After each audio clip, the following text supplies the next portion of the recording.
Very first beginning of the slide. Good morning, dear students. This is engineering chemistry. So, before going into the deep of basic engineering chemistry, let us start of metals and non-metals. So, the electrochemistry is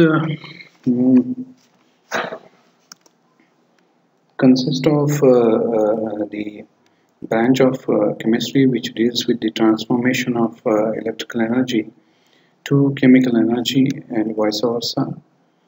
In brief, it deals with the chemical applications of electricity.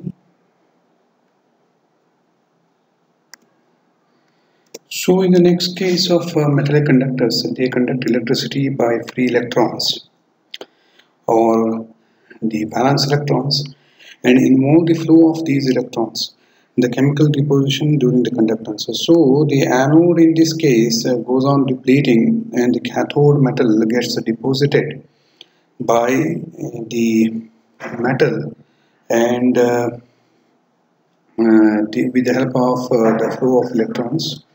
And the example in this case is the metals or alloys or certain solid salts or maybe an oxides. Now, electrolytic conductors are the substances which allow electricity to pass through them in their molten state or in their aqueous solutions. And these are called as electrolytic conductors or maybe an electrolytes. They undergo a chemical decomposition during the electrochemical deposition, and they have high capacity for the conduction of electrons in the aqueous solutions. So these are called as an electrolytic conductors. So these electrolytic conductors examples acids and bases. And in that acids and bases, electrolytes are classified into two different categories. One is in strong electrolytes in which completely dissociate in aqueous solutions, and their conductance is when it completely dissociates, the conductance is very high. Example is NaCl, HCl, and NaOH. And weak electrolytes are the electrolytes which dissociate partially into an aqueous solutions, and their conductance value will be low. And due to a small extent of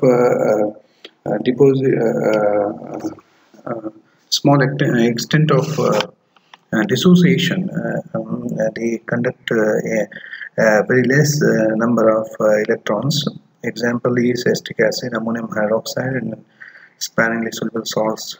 Most of the sparingly soluble salts like silver chloride, silver bromide, barium sulfate, and lead sulfate, etc.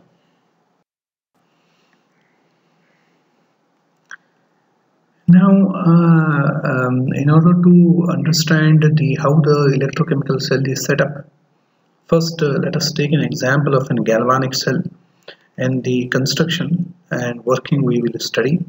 And this galvanic cell uses the spontaneous chemical reaction, especially the reactions of the type which go hand on hand, that is oxidation and reduction reaction, to generate the electricity in the form of an electric current, that is delta G is less than 0.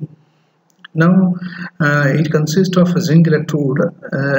Zinc is an anode here, and dipped into its own solution, salt solution of zinc sulfate. Aqueous solution is usually 1 molar of the solution is preferred.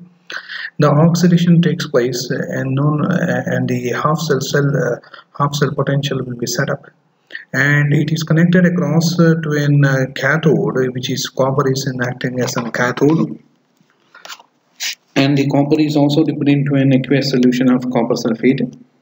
The reduction takes place and in the copper electrode system, and both the half cells are connected with the help of a U-tube containing a concentrated solution of NaCl.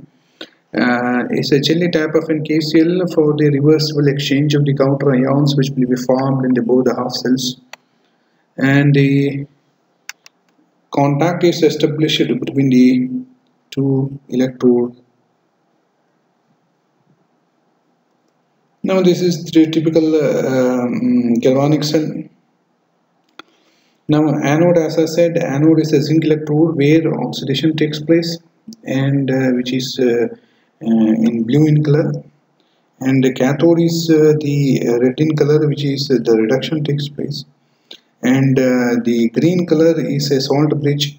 Salt bridge is a glass U-tube in which the concentrated KCl solution is placed and dipped in the both the half cells, and a contact is made between anode to cathode, and the electrons flow from anode to cathode and reverses the direction of the flow of the current.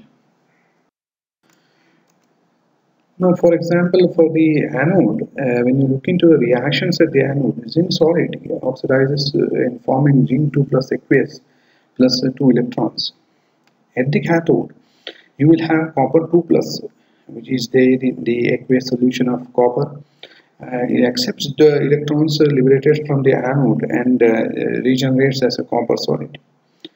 The shorthand notation of the cell is the first is always from left to right, anode to cathode, for a reverse spontaneous reaction. For non-spontaneous reaction, it is from left to right, that is cathode to anode. Zinc solid is in equilibrium with zinc 2 plus aqueous, and the double line indicates the salt bridge, the separation, and the copper 2 plus aqueous is in contact with copper solid. Now the cell potential is the measure of how well the cell reactions can push and pull electrons through the circuit. Now this push and pull of the electrons through the circuit, the electrical energy generated by a spontaneous reaction is proportional to cell constant. And the standard cell potential is the potential measured at standard condition of temperature and pressure, is given by E naught of the cell is always E naught of cathode minus E naught of anode. So E naught of cell is a standard cell potential is equal to standard cell potential of the cathode half cell minus standard cell potential of the. Now some of the differences between metallic conductors and electrolytic conductors. So what are metallic conductors? Metallic conductors, you need a conductance due to the migration of electrons. So you need a metal for the migration, conduction, and electrolytic conductors is due to the migration of ions. So in metallic conductors, the migration of electrons takes place. In electrolytic conductors, migration of ions takes place in solution of a strong salt or in a strong acid or a strong base. Okay. So in the metallic conductors, passage of current due to electronic flow, no chemical reaction takes place. So no chemical reactions, only the migration of electrons in the case of metallic conductors. But in the case of electrolytic conductors, passage of electrons due to the movement of ions. So the movement of ions takes place, and these ions may interact with another ion, or maybe the similar ion, or maybe the different ions. So you expect in this case is a chemical reaction to take place. So electrolytic conductance, chemical reaction which is going to take place in the case of electrolytic conductors. Now the free electrons are responsible for electrical conduction. Free ions are responsible for electrical conductions. And in this case, metallic conductors, the mass is not transferred. There is no transfer of the mass. Only the electrons get delocalized from one space to another intercrystalline space. And in the electrolytic conductors, there is a complete transfer of the mass, because since the ions are involved in the migrations, ions carry the charge and the mass, and the complete transfer of the mass takes place. With increase of temperature, resistance increases and conductance also decreases. So increase of temperature and resistance also increases, and conductance definitely decreases in case of metallic conductors. But whereas in the case of electrolytic conductors, increases the increase in temperature, increases the migration of the ions, and hence resistance will decrease, and definitely conductance will increase. So these are some of the differences between metallic conductors and electrolytic conductors. Now let us study some of the cell notations and conventions, and it consists of two electrodes, a typical galvanic cell. One is an anode and another is a cathode, represented by keeping in the following points. Now the anode must be written on the left hand side and the cathode on the right hand side. Left hand side electrode is written by writing metal first and separated by a vertical line or a semicolon. The electrolyte may be written by the formula of the compounds or by ionic species. So you can write like zinc by zinc 2 plus, or zinc semicolon by zinc 2 plus, or zinc semicolon by zinc sulfate. So zinc solid zinc in bracket solid and semicolon with zinc 2 plus aqueous is the representation of left hand side anode electrode system. And the cathode is written on the right hand side. In the first case, the electrolyte is represented and copper 2 plus an aqueous and electrolyte or copper sulfate in contact with copper, or copper 2 plus aqueous semicolon with the copper, or copper sulfate aqueous in contact with copper solid. And the salt bridge is denoted by two vertical lines which separates two half cells. Let us say in case of zinc and zinc 2 plus and copper 2 plus,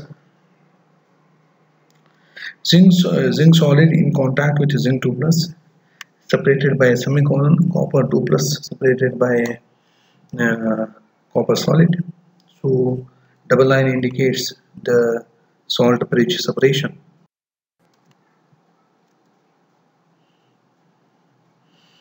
Now what is EMF of the cell? As I said, EMF of the cell, E cell is equal to E cathode minus E anode. Standard EMF of the cell is E naught of cell, that's equal to E naught of cathode minus of E naught of anode. Difference of potentials which causes the flow of electrons from electrode of higher potential to the electrode of lower potential. The difference of potential which causes the flow of electrons from the electrode of higher potential to the electrode of lower potential is called electromotive force. And the EMF of the galvanic cell is calculated from the reduction of cell potentials using the following relations. Now the E cell is equal to E right minus E left. This is the standard way of calculating the cell potential, where E cell is the EMF of the cell, E right is the reduction potential of the right hand side, and E left is the reduction potentials of the left hand side electrode. Now where and all applications of this EMF and the cell. First one is potentiometric titrations can be carried out. Second one, transport number of ions can be determined. Third one, measurement of pH using hydrogen or quinhydrone or maybe a glass electrode. From the EMF data, the free energy changes, equilibrium constant of the reactions can be found out. Hydrolysis constant can be determined. Solubility of the sparingly soluble salt can be found. So these are some of the applications of the EMF and the cell potential. Now into these types of the electrodes. So looking into the types of the electrodes, you will have four different class of electrodes. So one is the well-known metal solid in contact with metal ion electrodes. So the metal ion electrodes, okay. And the second one is a glass electrode, and the third one is a redox electrode, and the fourth one is metal insoluble salt electrodes. Now what is meant by metal ion electrodes? So in this case, a metal, an active metal, a zinc solid, is in contact with a zinc 2 plus ions in the aqueous solution. A metal is in contact with, is dipped with or dipped in to a solution of aqueous solution of zinc 2 plus or maybe any metal ions is constitutes in metal electrodes. So this electrode can be constructed by bringing zinc rod in a case where, example, in contact with the zinc ions.